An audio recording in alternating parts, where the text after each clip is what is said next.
Hello అండి, మనకి ఇక్కడ షేప్ పార్టీ లెంత్ ఎలా తీసుకోవాలంటే బ్యాక్ పార్ట్ లూజ్ అనేది ఎంత ఉంటుందో, సో కటింగ్ చేసిన తర్వాత డాట్తో సహా మనకి లూజ్ అనేది ఎంత ఉంటుందో అంత లూజ్తో అయితే షేప్ పార్టీ అనేది కరెక్ట్గా సరిపోతుంది.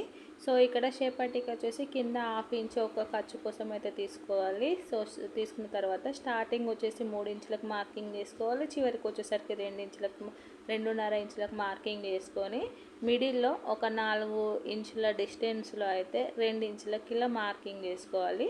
సో ఈ మెజర్మెంట్స్తో అయితే ఏ సైజు బ్లౌజ్కి అయినా కూడా కరెక్ట్గా సరిపోతుంది. సో ఈ 2.5 ఇంచులు అనేది మనకి చివరికి ఫిట్టింగ్ దగ్గరికి వస్తుంది. 3 ఇంచులు అనేది మిడిల్లో ఉక్స్ పట్టి దగ్గర వస్తుంది. 2 ఇంచులు అనేది మనకి మెయిన్ డాట్కి కిందికి అయితే వస్తుందండి. సో ఇలా ఈ మార్కింగ్ చేసుకొని ఇలా కటింగ్ చేసుకున్న తర్వాత మనకి ఇలా ఫ్రంట్ పార్ట్ పెట్టి చూసుకుంటే అయితే కరెక్ట్గా సరిపోతుంది. బ్యాక్ పార్ట్ లూజ్ని బట్టి షేప్ పట్టి అయితే కటింగ్ చేసుకోవచ్చు.